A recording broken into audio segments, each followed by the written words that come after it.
માંગવી પડતી હોય, રોજ રસ્તા ઉપર આવવું પડતું હોય, તો આ જસદણ રીંછાના ધારાસભ્યને કહેવા માંગીશ કે ઢાંકણીમાં પાણી લઈને ડૂબી મરો. શું નથી કર્યું આ સમાજે તમારી માટે?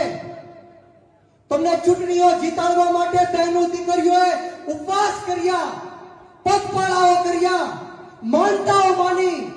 આ વડીલોએ તમારી માટે રાત દિવસ એક કરીને તમને ચૂંટણીઓ જીતાડી, છતાં પણ તમે આ સમાજ સાથે વિશ્વાસઘાત કર્યો, આ સમાજ સાથે તમે ગદ્દારી કરી. ત્યારે હું બ્રિજરાજ સોલંકી આ શિવરાજપુરની ધરતીથી કુંવરજી બાવળિયાને કહેવા માંગીશ કે જો તમારી સરકાર તમારું ન ગાંઠતી હોય, તમારી સરકાર તમારું ન સાંભળતી હોય, તો તમારી પાર્ટીનો કેસ ઘરે મૂકીને આંદોલન કરવા માટે આવી જાઓ. હું પાર્ટીનો કેસ ઘરે મૂકીને તમારી સાથે આંદોલન કરવા માટે તૈયાર છું. આ 92 જણા ઉપર જે ખોટા કેસો થયા છે, આ ઘનશ્યામભાઈ રાજપુરાના જે હત્યારાઓ છે એ ખુલ્લેઆમ ફરે છે.